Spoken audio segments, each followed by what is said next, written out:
Hello and happy new year to all of our listeners out there. I am Joe Sarvati, affectionately known as Coach, and I am joined here by the one and only Josh Crash Davis for an NBA DFS 5-game main slate. So how are you today, Josh? Happy New Year to you and yours. Happy New Year to you as well, Coach. Doing well. Just ready to get into this NBA slate, ready to do NFL this weekend. Going to be a good weekend. It is. There's no doubt. Starting right out, firing here with all the basketball and all of the football coming up. So we're very excited about it. We're going to dive in pretty quickly here today. Like I say, we have an NBA 5-game main slate that starts at 7 p.m. So we've got a pretty compact choices today, but difficult ones. There's a lot of pay up guys and a lot of choices that have to be made. So we're going to break that down as we normally do. Again, we appreciate you joining us here on this holiday. Quick shout out to my mom. Today is her birthday. So happy birthday, Mom, on New Year's Day. And here's what we'll do as we go through these. We'll look at, as we normally do, or if it's your first time listening, quick explanation. We're going to go through each game, talk about the game set, the number, the Vegas numbers, go through, obviously, the injuries and COVID protocol guys. And then we'll talk about a couple of the key statistics that we like to weigh, and we'll break down the game. What we do here at Coach Talk is we hand build all our lineups. So we'll talk about them today, as we always do, from all the angles, statistically, analytics, cruncher, projections, on and on.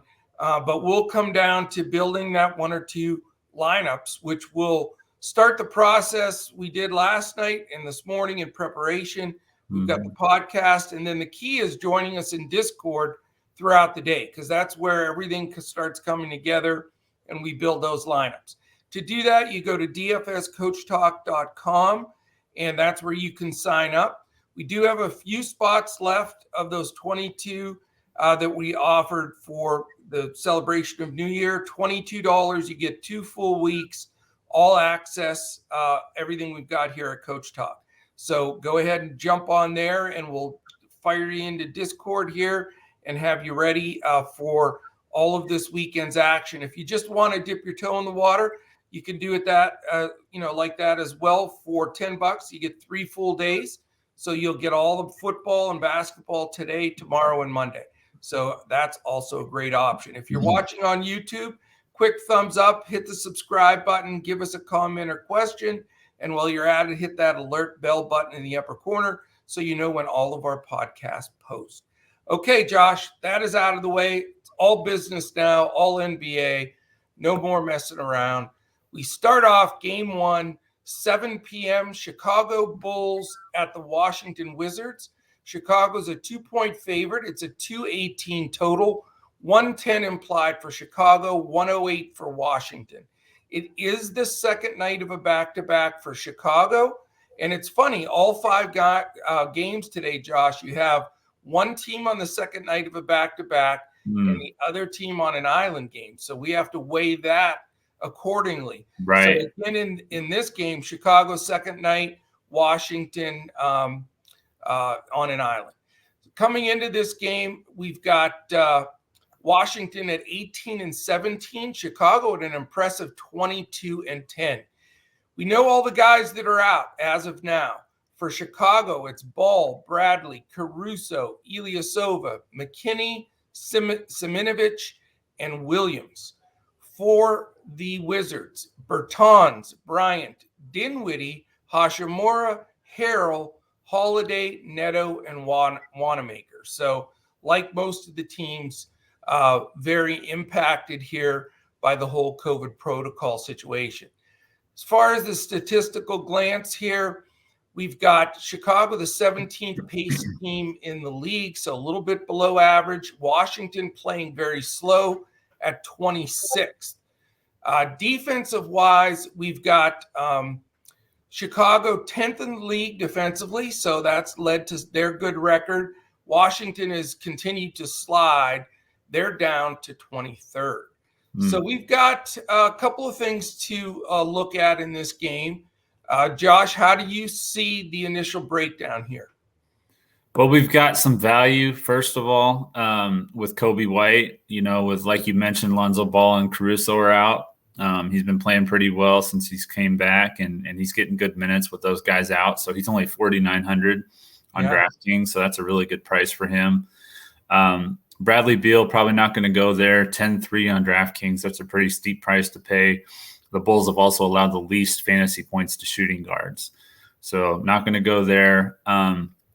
I don't think I'm going to go with kind of the hero of yesterday for the Bulls, DeRozan, at 9,700. He did score 55 DraftKings points the last time they played in April, but the Wizards have allowed the third fewest fantasy points to small forwards. So I kind of think that there's better options for that position. And one of those could be on FanDuel. He's only 6,500. Kyle Kuzma. The Bulls have allowed the sixth most fantasy points to the position, and he's had one of his better games against Cleveland with 25 points and 10 rebounds. And so for FanDuel, I'm looking at him. And then you could look at Vucevic again. He's only 9,300, but it's a pretty decent price to pay. But Washington has allowed the third most fantasy points to centers, so he's in play for me. Excellent. And I will mention this 218 total is the lowest of the 5 games, believe it or not. We don't have any real low game like we normally do. They're all sort of bunched together, but the highest is 224, but still 218 is a few points lower. But I'm with you. I think Kobe White is stepping back up at 4.9 is still a great deal. He's getting those additional minutes now that he's plugged in. And like I say, I've watched every week here since the beginning, and Washington was literally 7th in the league in defense after only a few weeks, small sample size, but still they've consistently fallen from 7th to 26th. So right. I do like to play some Chicago guys here, on that trend itself. The problem I have is Zach LaVine 10-2 and DeMar DeRozan 9-7. Those are pretty stout prices, Yeah. I'm not comfortable there. Vuk at 9-3 isn't bad. I'd like him. I think, he's performed well. I just don't know if I want to use my spend up here. Yeah.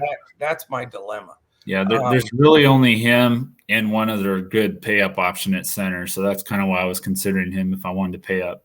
Yeah, and I'll tell you, we've been on a super hot streak, and if you notice, we've been doing a lot of double centers where you can play multiple centers on DraftKings and Yahoo. So I'm very tempted on Vuk. Haven't made the final decision yet, but I'm with you. He's one of the pay-up centers that I like, and I think Kobe White's a really good value. I do like Daniel Gafford again. He hasn't blown the roof off anything, but without Harrell playing, he does get those extra minutes. He has the potential with Stocks to have a really good game. He does occasionally get in foul trouble, and Vuk's definitely a pretty tough guard because he'll go out there and chuck a bunch of threes. So I like Gafford at that 5-6 number, but not a lock and load. I agree with you. And again, and I'll mention this because we had a couple people asking in our Discord last night, which guys you like on certain, in the lineups, but it really does make a difference which site tremendously.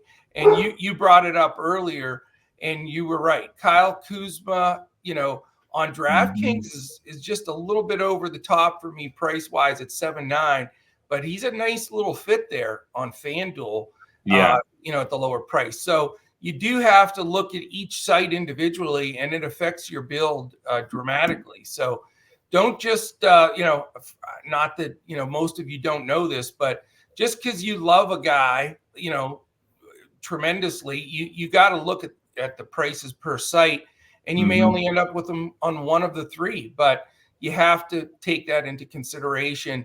And Kuzma fits that bill where I definitely would like to use him on FanDuel, but he's just a little bit out of reach on DraftKings. Yeah. After that, Beal at 10-3, that is extremely tempting to me because he's going to be playing point and shooting guard and doing a little bit of everything. And if they stay in this game and it's only a 2-point spread, I don't know. Do you think I'm crazy considering Bradley Beal? I don't think you're crazy. I had a couple options that I wanted to pay up for that I like better. So I just kind of, and like I said, the Bulls have allowed the least fantasy points to shooting guards. So yeah, I know. And that's a big part of why I'm hesitant, but that's another one that's really on the fence for me, because I think just the fact that they really don't have anybody else to handle the ball. I mean, he's going to have points and assists or this game's going to blow out. And, again, Vegas making this a 2-point game really shocked me. To me, it looks like, Chicago should be favored by like 6. Unless I'm wrong. I don't know. Yeah, I don't know. We'll see. We will see. Dinwiddie's still out, right? Yeah. They're just going to be relying on Kuzma and Beal and Gafford pretty much, I guess. And no Harrell either. That's usually their big, push off the bench. But we will see. All right, game 2. It's 7:00. San Antonio Spurs, Detroit Pistons. San Antonio 7-point favorite, 224 total, tied for the top number. 115.5 implied for the Spurs. 108.5 implied for the Detroit Pistons. San Antonio comes in 14-19. Detroit 5-28. Ouch. Spurs remain barely touched by COVID, so good for them. Kaycock, Collins, and Murray are out, so they have their regular rotation of guys, other than, of course, their best player, DeJounte Murray. Everybody else is in. Detroit, it's a laundry list here. Here we go. Cunningham, Grant, Hayes, Jackson. That's both Jacksons, Josh and Frank. Joseph, Saban Lee, Lyles, Magruder, Olynyk, and Isaiah Stewart. Can you believe that? That's nuts. Yeah. Those guys are all out. Unreal. All right, as we look at the statistical piece here, Spurs second night of a back-to-back. So there you go. If you roster some Spurs, you have to take like a Valium with it, because there's terror of what Popovich is going to do. You never know. So it's definitely scary there. Detroit, it's an island game. Spurs 4th in pace, Detroit 10th. That's why they're tied for the highest total. And neither team is tearing down the gymnasium with defense. 17th for the Spurs, 22nd for the Pistons. I'm all choked up because they're such a bad defender.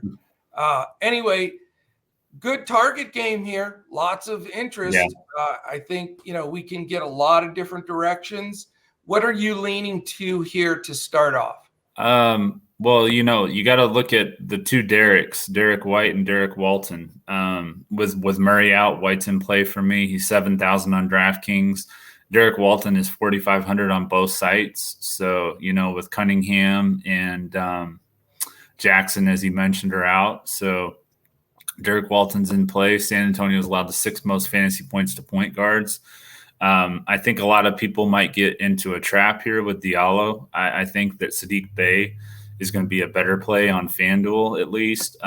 He's $100 cheaper than Diallo, so I do like Sadiq Bey on FanDuel. He's 8,200 on DraftKings, so I'm not sure I'm going to go there. And then Luka Garza with Olynyk and Stewart out, he's only 4,300 on DraftKings. San Antonio has allowed the 4th most fantasy points to center, so I think Garza is in play for me as well. Luka. I'm with you on Derek White on the Spurs side, but again, the fear there, because number one, he has some great ceiling games, and I did have him when he had that like crazy 60 burger or whatever he put up there. But he also can throw you an 18 if you're not, watching closely. Right. So I agree with DeJounte Murray out. He's such a guy that you really want to play. He's going to make some of my lineups, there's no doubt. At that, that cheap $7K price. which I think is underpriced really for the circumstance. So he's my favorite Spur. Way too risky to go to any of that bunch. McDermott, Bates, Job, Walker, Vassell, Jones, Forbes, all those guys. Right. I'm just not interested. Keldon Johnson, you can take a glance at 5'9". He's pretty safe, pretty consistent. What about Jakob Poeltl? That's what I wanted to ask you, because he's popping up for me on a lot of my information. 6'3" against Garza, and really no good backup. So I think Poeltl has a chance. Did you have him on your radar? Yeah, I think you can look at Poeltl. I was going to be paying up at center, so I probably didn't look too hard at him. But yeah, if you wanted to hit that mid range, that's a good option, I think. Or if you go 2 centers on some of the sites, that gives you another option there. It's a good pivot if you don't want to go, with our man Gafford. So just something to take a look at there to stay different and stay contrarian. As far as, I like 2 Pistons here, and I know it's going to be a little contrary. I think a lot of people are going to do similar to what you said, make a decision between Diallo and Bay. And I think I know they defend, Spurs defend small forwards pretty well, but, without DeJounte Murray, that domino effect defensively for the Spurs, really stings them. And Spurs are still below, the mid-level in the league in defense. Right. So I think I may spend up here for both Diallo and Bay. And my reasoning is that the total's high. I think they can stay in this game decently. And even if they start getting blown out, I think Diallo and Bay are going to get a little extra run because they really don't have anybody else. I mean, it's Derek Walton, Cassius Stanley, Luka Garza, Czech Diallo, on and on. It's, these guys are 10-day contract emergency guys or G League guys. So to me, the only true rotational starting NBA players here are Diallo and Bay. I don't love their price at 7-7 and 8-2, but I think they both could have ceiling games against a second night of a back-to-back for the Spurs. Yeah, no, I can see it. I just think that with Diallo, he's had that career game, the last game against the Knicks, and I think people are going to chase that, and that's why I just don't want to go there. I don't blame you. It happens. Sometimes they can follow it up. Sometimes they fall flat. That's the beauty of DFS. All right, let's move on to game 3. It is a 7:30 tilt between the LA Clippers and Brooklyn Nets. You've got a big spread here. Brooklyn favored by 12 because they got both Harden and Durant guns back. So Brooklyn by 12, 219.5 total, 103.75 for the Clippers, 115.75 for the Brooklyn Nets. A big number there. Clippers come in at 18-17, Brooklyn at 23-10. And Brooklyn has really recovered from COVID here. Only Joe Harris, who was out with an injury, and Kyrie Irving. Those are the only 2 guys listed out as of right now for Brooklyn. So they have full team, full rotation. That's why they're a double-digit favorite. Not as good for the Clippers. Here is who's out. Batum, Boston, George, Hartenstein, Leonard, Preston, Scrub, Wright, and Zubats. So definitely a bit of a punch in the nose for the Clippers here, and they're, real fight uphill against the Harden and Durant-led Nets.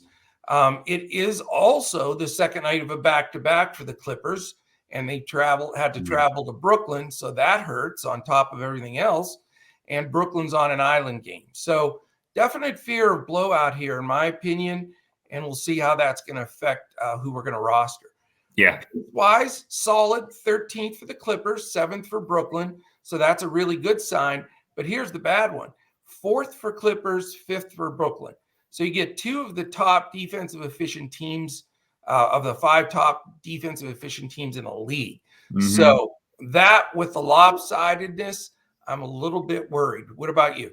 Yeah, definitely worried about the blowout potential here. I look at the value in this game. Marcus Morris at 5,800. I know you love playing him. play him almost every slate. I know. But he's 5,800, and with Paul George out, I definitely think that's a good play. Same thing goes for Luke Kennard. He played 40 and 36 minutes in the last 2 games. He's only 5,200, so I like that. And you could look at Blake Griffin. You know, he had 28.3 against the Clippers on Monday, and he only played 16 minutes. So if this game does blow out, he should get some more minutes. He's only 4,200. Also like Claxton, he's averaging about 30 DraftKings points a game. He's only 4,900. So some good value in this game. Yeah, absolutely. You know, this is not going to be a game I'm going to attack much because of the volatility of the possible blowout. Now, I get it. If it blows out, it's probably going to be Harden and Durant to get it done. Yeah. But are they going to split that? And if you want to spend 11.5 for Harden and or 11.4 for Durant, I mean, that's a monster decision to make. I don't know if I want to go to either spot, to be honest with you, Crash, just because of the blowout potential and how costly they are. You know, my fear, though, is you probably can't get to an optimal. I'm not sure, but there's a possibility you don't get to an optimal takedown lineup without one of the two of them in there. Do you think fading both is just too contrarian? You know, it's hard to say. You know, Harden's had 3 straight games with 70+ fantasy points, so that definitely stands out. But Kevin Durant was out, you know, for a couple of those games. First 2 of them, yes. The first 2 of the 3. And then the last one they played Philly. Philly was able to keep it closer, so, you know, he still got the 70. I think that they'll probably split it, like you said. They'll probably each get like 50 to 55, somewhere around there, which isn't going to be enough. No, that's not even going to get you there. And, you know, again, we have some other pay up options. I will say this, if I do go one way or the other, I stood strong with Harden last time, felt really good about it because it was Durant's first game back, etc. But the matchup in this one, I think I would go more toward Durant here. I think, you know, second game back, you know, he always gets big run. And, you know, if I had to choose between the two, I'd go Durant, but I'm not sold that you have to have either one of them, but, you know, possibly. If you want to look, you know, second flight there, I think Patty Mills at 6'8", and Claxton, I'm with you at 4'9". I think Claxton's a fine play. The big news that I need is Serge Ibaka. Serge Ibaka was a great play yesterday. I had him at 3-2. He's up to 3-3, which is nothing. Right. And if he's starting at center and going to play another 25 minutes at 3-3, I mean, he's just such a great play because he's power forward eligible as well. But it's a back-to-back. They've taken it easy with him. The first sign of a blowout, I think he's the first guy off the floor. So I don't know. I need more coach speak and beat writer info, and that's what I'm going to be doing all afternoon is checking that out because it's a two man effect here.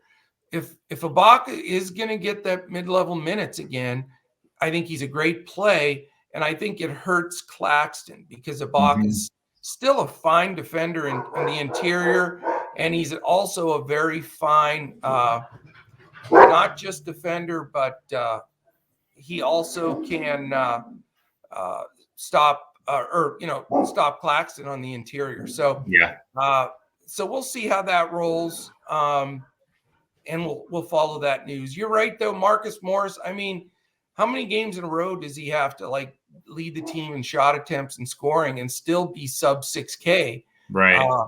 I mean, I'm just, you know, if the wells keeps producing water or money in this case, you know, I think keep going there. So Morris, he doesn't see a lot of ownership either usually. No, he doesn't get a ton of ownership. His price stays low and he produces most of the time.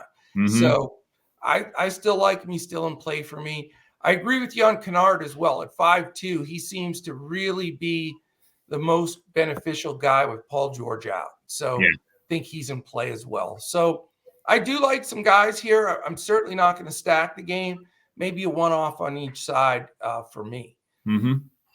All right, 2 games left, an 8 o'clock and then a 9 o'clock. The 8 o'clock game is the Denver Nuggets and Houston Rockets, tied for the top total here at 224. Denver favored by 7, 115.5 implied for Denver, 108.5 implied for the Houston Rockets. So coming into this game, Denver is 17-16, Houston 10-25. Here's where we have some question marks. Most of the guys are already, out, so we're not going to get tons of news as the games go on. But the 3 most important pieces of news are in this game. We've got questionable tags on Rivers, Gordon from the Denver side, and Şengün for the Rockets. So we do need that to clear that up somewhat. Kanchar looks like he'll be back. He's probable. The guys out for Denver are Green, that's Jeff Green, Howard, Highland, Morris, Murray, and Najee. For Houston, it is Augustine, Giroux, Matthews, and John Wall. So interesting. Definitely some potential here. Denver's 24th in pace, which isn't great, but Houston's 3rd. So monster pace up game for Denver. Right. So that's definitely puts a check mark there. And 2 teams struggling defensively. Denver's all the way down to 19th. Houston, the 2nd worst in the league defensively. So you've got all kinds of possibilities here. This is a game I think you may need a decent amount of exposure. What do you think? Yeah, I couldn't really figure out which Houston guys I wanted to go to, so I mostly have Denver here. I've got the value play with Campazzo at 4,200. Houston's allowed the most fantasy points to point guards with Monte Morris out. I definitely want to go to him. Yeah. Will Barton's an option for me. He's 6,200. They've allowed 7th most shooting guards and small forwards. And then, of course, Jokic, he's 12.6 on DraftKings. Very, very expensive. But Houston's allowed the 2nd most fantasy points to centers. So I think that if you're going to pay up, he's probably the top option on the slate, in my opinion. Yeah. And Houston, I just couldn't really land on anyone. I didn't like the prices for a lot of the guys. I thought Porter was a little bit more than I wanted to pay. Right. Christian Wood's just kind of hit and miss. It seems like he has really big games, but then he'll just kind of disappear for his price. Right. Who was the other guy I was looking at? Oh, maybe between Armani Brooks and Eric Gordon. What do you think about either one of those? I don't like either one of them. Neither one of them has been getting to their number at all. And I rolled the dice last night on Jalen Green just because the price and the pace and everything. And he was just very average. Right. Started out okay. But, right now I'm with you as far as the backcourt for Houston. I know they play fast, but for them, they're going to have to play slower against Denver. Porter, Green, Gordon, Tate, Martin, Christopher, Brooks. I just don't like any of them. I'm sick of trying to get those guys to the finish line, and they normally don't get there. And Porter has the best chance to do that, but I'm not paying $8K for him. No. So I'm with you all the way around. And again, I know a lot of people always play Nwaba expecting this 50 burger from Nwaba. Well, don't hold your breath on that one. I haven't played him yet. I don't plan on playing him. The only guy really that I'm interested in is Wood, but I'm with you. I think, they're so bad. And, when they're not in a game, he seems to be the guy to lose rotational minutes. But I will say this. I do want to follow it because if Şengün doesn't play and he's questionable, that might get those extra minutes back for Wood. Yeah. And it's only -7 for Denver. So I think Wood's going to be a very, very sneaky play today if Şengün sits, because if he gets that extra push and the game stays close enough, when you get Christian Wood over 30 minutes, he generally hits his number. So he's a guy that is going to be my wild card that I think I can get in there at pretty low ownership that could cause some trouble. Do you have any concerns? What's that? Do you have any concerns about him getting into foul trouble, though? The Joker draws fouls. I get it. But, Wood's not a hackster. He gets burned a lot and stuff, and he'll give up some threes. But he's not the kind of bully ballish guy like a Joe Val or somebody that's going to get those big hacks and, chops and all that other stuff. He's pretty light on his feet and moves around. So I'm not really that worried there. Okay. But, it just, for me, it's all about the minutes with him at that high price. And, if I want to go with the Joker, he's 12-6. I'd prefer to play him over the Durants and Hardens. He'd be the pay up guy. I don't even care if he's 13-6. I mean, with all the value with COVID, you can make guys work. I just think I have him projected pretty comfortably to be the highest scorer on this slate from a DFS perspective. And for me, I think I need him for an optimal, most of all of anybody on the slate. So that's where I'm looking to go. Is there, potential blowout there? If it could happen, it certainly could, would crush that 12-6 play, because we need a 70 burger from him to feel good about everything. But he certainly can get one. So, that's where I'm looking right now. And the possibility, again, I'd have to go ultra, value other places, but it would be really nice to have a Joker versus Wood and let those two guys really, bang it up. Because if that game stays within reason, I think those are going to be the two guys that do it. I am with you on Capazzo. Right now, I've got him penciled in as my best value play.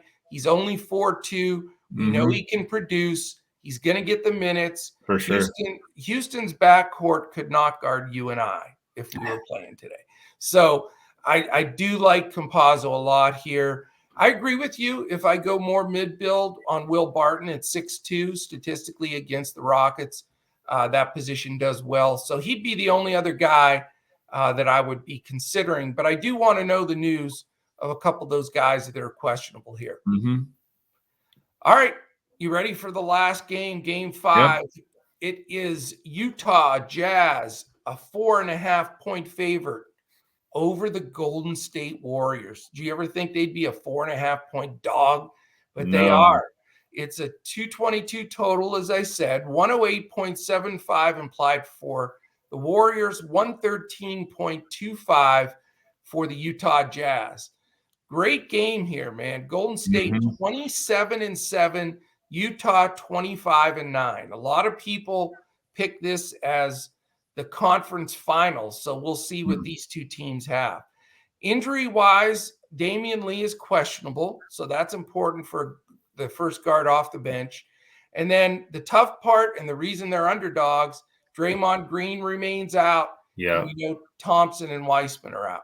And, we've seen how not having Draymond affects them defensively. We do have a probable tag on Conley because it's the second night of a back-to-back for Utah. He sat yesterday. That's usually what they do. He sits one of the two sides. I'm 100% comfortable with saying he's going to be in and play. Also, they should have Ingles and Pascal back in. The only question marks they have are Whiteside, who is questionable, and Azubuike, who's out. So really, you're losing Draymond Green for Golden State and probably nobody really that makes that much of a difference for Utah. So you have two pretty full, put together teams here, and that's why their records have really showed that. Golden State is 14th in the league in pace and Utah 11th. So even though they're really good defensive teams that are consistent and get it done, they still play at a fair pace, both above the league average. Yeah. And then defensively, we know they shut it down. Golden State has been first the entire season, Utah 6th, and they haven't really fallen below 7th all season either.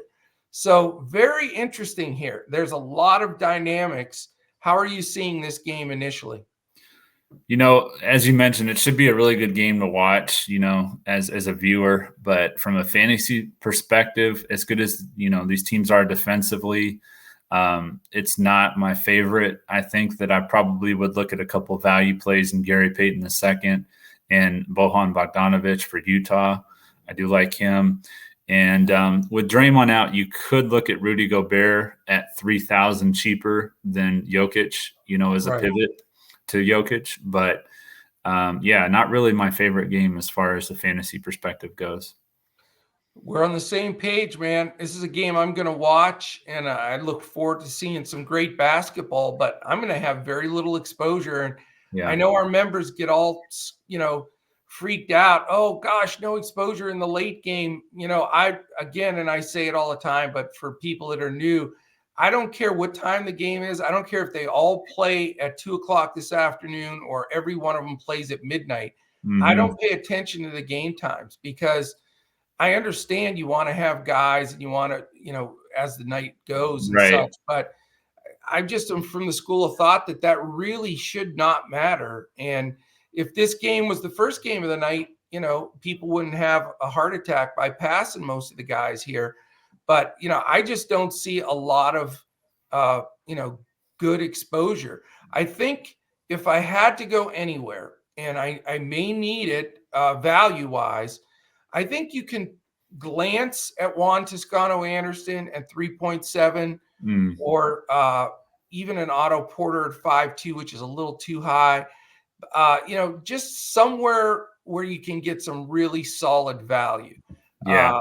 And on the other side, I agree. I think the guy that is underpriced that can do well is Bogdanovich at 5.3. But, he's probably I think he's going to get some open shots because I think Andrew Wiggins is going to guard Donovan Mitchell. And Mm. again, I really respect Wiggins' defense the last couple of Yeah. seasons, and he's the reason they're number one, as along with Draymond Green. So, Mitchell at 9.8 is going to go along the wayside. Conley really splits Clarkson, Ingles. It's just not Mhm. enough at that 6.4 number. So I don't want to pay up for 9.6 Gobert. There's no way I can afford it with the Joker in my lineup. Right. It really comes down to Bogdanovich being the guy at 5.3 that makes some sense. He's safe in the sense that he's, doesn't throw a lot of donuts up there, Mhm. but he's also limited on the ceiling. So that's the tough call. Yeah, he's a solid cash play, and that's why I look at him as. So I agree completely. All right, man, let's do this. We've got two brains are better than one. Our New Year's edition, the first annual, we'll make this an annual tradition, even if it doesn't fall on Saturday. Next year it'll be Sunday. Well, your Right. football. We'll have to figure a way to make Yeah, this. we'll have to figure something out. Yeah, at least Yeah. even if we just post the two brains lineup, I think that would be fantastic. All right. So because it's New Year's and you're coming off some hot streaks, I know you had $1,000 winner night the other night. You've been smoking it. So Yeah. why don't you take the first pick there, Crash? All right. I'm going to go ahead and take the Joker. The Joker knows when to hold them and when to fold them. All right. I am going to go to, you're going to laugh at me. No laughing. No, I'm not going to take him yet because I'm going to probably take him. I'm going to surprise you. I'm going Sadiq Bey, 6,700 small forward. All right. I like it. I'll take Kobe White at point guard. Yeah, let me put him in here. We agree pretty much on his value here. I'm going to take the other value guy to get us in a better situation, and I know you agree, Compazzo at 5.5. Mm-hmm. We're really on the same page today. Usually we have some opposite takes. Right. No, I know. I noticed that. I will take. I stumped you. I'm going to trust what you said about Diallo. Good. That dude is a ridiculous athlete, by the way, if you haven't watched him. I know. I remember him with Goodness. Oklahoma City. He was, He can impressive. jump out of the building. Yep. How about a cheap, underpriced with this lineup? Luke Kennard's only 4,900. Yeah. So I'm going to grab him. Do you want me to take him at shooting guard or small forward? Go ahead and take him at shooting guard so you can take your other guy at small forward. Okay. You know who's coming. Mm-hmm. So that gives us 6,067. I'm just going to go ahead and take my guy so you can take the last two spots. and it's Marcus Morris at small forward. And now you've got everybody left, and you've got $11,300. Okay. Oh, I could take Marcus's power as well. So he gives you options. You can go small or power with Marcus. Okay. We'll do that. That's fine. So I'll take him at that power. gives you a couple of options here.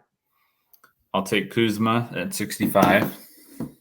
Kuzma at 65. Small forward. And that gives you 4,800 for a power forward. And let's see if that makes sense, or we can always adjust. Yeah, we can always swap Kuzma with small forward. Yeah, it looks pretty gross. Well, you have Ibaka, but we don't know if he's going to play a ton. Mm-hmm. Looks pretty weak. Let's take him out of. Let's take Kuzma back to power forward. All right. What does that do for you? Let's see what we got here. Kuzma at power. That would give us 48 at small instead. That would give us yuck. Let's see here. Let me see. If not, we can do a little tweaking. What if I went with Claxton instead of Kuzma? What does that give you? Yeah, that could help quite a bit. I like Claxton today, and I like that he's power forward eligible. That bumps me up to 5,100 at small. And, oh, man, I hate Eric Gordon. I hate David Nwaba. Okay, what if I go to Bogdanovich at power forward? Okay, for Claxton. Mm-hmm. Let's see. Bogey at power. That gives me 59 bananas now. Oops, I put Bogey at small. We're having some difficulties here, but we'll get it. We will get it. Where is Bogey for power? Is he, can he, oh yeah, there he is, 54. Okay. $5,900 small forward to fill out our roster or somebody close there to it. Will Barton's the winner. We got it. So we have Kobe White, Facundo. I never like to swear. I don't want to make it sound like Campazzo. Yeah. Mr. Campazzo. Yes. Hamidou Diallo, Luke Kennard, Sadiq Bey, Will Barton, Marcus Morris, Bojan Bogdanovich, and the Joker himself, Nikola Jokic. So that's it. $100 left on the table. Some great value plays, some nice pay up to the big man. Think we got a winner, buddy. Yep, I think so too. All right. Well, you enjoy the rest of your day. I appreciate you jumping on here with me on the holiday. Yeah. And it's going to be a fun one. Let's keep our fire walking dude happening in our Discord. And let's try to sweep the board on DraftKings FanDuel and Yahoo. If you want to join us, it's DFSCoachTalk.com. Get into that $22 deal to celebrate the New Year's. It's for 2 full weeks, or dip your toe in for $10 for 3 days. If you're watching on YouTube, quick thumbs up, hit the subscribe button, give us a little comment, hit the alert button in the top. We also will be announcing today, Joe Stanton will announce our 1-week winner for December for those that listen to the audio podcast. If you want to enter the January contest that starts today, all you have to do is give us 5 stars and a quick comment, and you will be in that drawing for a full week of Coach Talk. That is it, my friend. We are going to go celebrate my mother's birthday, and I promised her I wouldn't say her age. Let's just say that it's getting up there. But age is only a state of mind, and it's mind over matter. So, if you don't mind, it doesn't matter. So you can be in the 80s like she is. She'll kill me if she listens to this. But and enjoy it. So that is it. What are your plans for the new year? Probably gonna be watching some college football. About to watch the Arkansas game. Their game just started actually, so gonna turn it on here after we're done, and just kind of laying low. Fantastic. It's a good thing to do. Yep. All right. Well, for all the listeners out there, thank you so much for listening through 2021. You are now one of our first listeners of the 2022 year. I hope this really helps you put together some giant winners and some big takedowns.